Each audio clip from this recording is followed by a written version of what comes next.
போலீஸோட நோக்கம் என்ன? சீமான் வீட்டில் கொண்டு போய் நாங்கள் இந்த மாதிரி பாலியல் குற்றத்தில் விசாரணைக்காக அவர் வீட்டில் நாங்கள் சம்மன் ஒட்டுறோம், அதை எடுத்து நீங்க சீமானை அவமானப்படுத்துங்க அப்படிங்கிற நோக்கம் தானே போலீஸுக்கு இருக்கு. எல்லா ஊடகங்களும் அங்க இருந்துச்சு. சீமான் அவர்களுடைய வீட்டுல நீங்க சம்மன் ஒட்டும் போது நீங்க எல்லாம் அங்க இருந்தீங்களே, நீங்க எல்லாம் தானே வீடியோ பண்ணிருக்கீங்க. இப்படி சம்மன் சர்வ் பண்ண போறாங்கன்னு உங்களுக்கு யார் சொன்னது? எங்களுக்கே தெரியல, உங்களுக்கு யார் சொன்னதுன்னு கேட்டேன். போலீஸ் ஸ்டேஷன்ல இருந்து தான் சார் சொன்னாங்க, இந்த மாதிரி சீமான் வீட்டுல சம்மன் போட்ட போறோம் வாங்க அப்படின்னு சொல்லி போலீஸ் ஸ்டேஷன்ல இருந்து தான் சொன்னாங்க. செய்தியாளர்களுக்கு சொல்லிட்டு தான் வந்திருக்காங்க. அப்ப போலீஸோட நோக்கம் என்ன?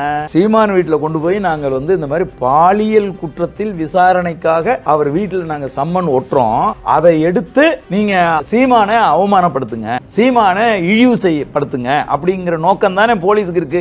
இந்த நோக்கம் போலீஸுக்கு ஏன் இருக்கணும்? உள்ள நுழைய முடியாத சூழல் ஏதாவது இருந்துச்சா? ஏன்னா அவங்க வீட்டை திறக்காமலோ இல்ல அப்படி இருந்தா ஒட்டிட்டு போலான்னு சட்டம் சொல்லுது. இல்ல இல்ல, அப்படியான ஏதாவது சூழல் இருந்துச்சா? உள்ள அப்படியான சூழல் எதுவுமே கிடையாது. அமல்ராஜ்னு இப்ப கைது பண்ணி வச்சிருக்காங்களே குற்றம் சுமத்தி, அவர் ரொம்ப ஹைலி டிசிப்ளின்டு முன்னாள் ராணுவ வீரர். அவர் தான் கேட்ல இருக்காரு. அவர்கிட்ட நீங்க இந்த மாதிரி அந்நியார் இருக்காங்க அண்ணன் இல்ல அந்நியார் இருக்காங்க, நீங்க அவங்கள பார்த்து நீங்க கொடுத்துட்டு போங்க அப்படின்னு கூட அவர் சொல்லி இருந்திருப்பாரு. ஆனா இது எதுவுமே இல்லாம அவங்களுக்கு தான் நோக்கம் வேறையா இருக்க. ஒட்டணும், ஒட்டுறதை வீடியோ எல்லாம் பண்ணணும், வீடியோ பண்ணி நியூஸ் சேனல்ஸ்ல எல்லாம் அது செய்தியா வரணுங்கிறது தானே போலீஸோட நோக்கமாவே இருக்கு. அதனால அவங்க என்ன செய்யறாங்க, அதை ஒட்டுறாங்க. அண்ணன் சீமான் அவர்களுடைய மனைவி மதிப்புக்குரிய அந்நியார் அவர்கள் ஒரு பத்திரிகையாளர் சந்திச்சு அவங்க சொல்றாங்க. அவங்க என்ன சொல்றாங்கன்னா, இந்த மாதிரி சம்மன் ஒட்டிட்டு போயிட்டாங்க அப்படின்னு என்னுடைய வீட்டில் வேலை செய்கிறவர்கள் என்கிட்ட சொன்னாங்க. அது ஏன் நான் இருக்கிறேன் என்கிட்ட கொடுக்காம ஏன் ஒட்டிட்டு போனாங்க, அதை எடுத்துக்கிட்டு வாங்க, அதை ஒட்டி இருக்கிறத கிழிச்சிக்கிட்டு வாங்க, அது என்ன இருக்குன்னு அதை நான் பார்க்குறேன்னு சொல்லி நான் தான் சொன்னேன். அப்போ நான் சொன்னதுனால அந்த பையன் என்கிட்ட வேலை செய்கிற பையன் போய் அதை கிழிக்கிறான், அதை அவங்க ஸ்ட்ராங்காக ஃபுல்லாக ஒட்டிட்டாங்க, கிழிச்சா வரமாட்டேங்குது. அப்போ மெல்ல மெல்ல அதை கிழிக்கும் போது ஒரு கிளிப்பு 2 கிளிப்புன்னு கிழிச்சு எடுத்துகிட்டு என்கிட்ட காட்டினாங்க. நான் அதை படிச்சுக்கிட்டு இருக்கிற காலகட்டத்திலேயே போலீஸ் உள்ளே எங்கள் செக்யூரிட்டியை அடித்து இழுத்துக்கிட்டு போறாங்க.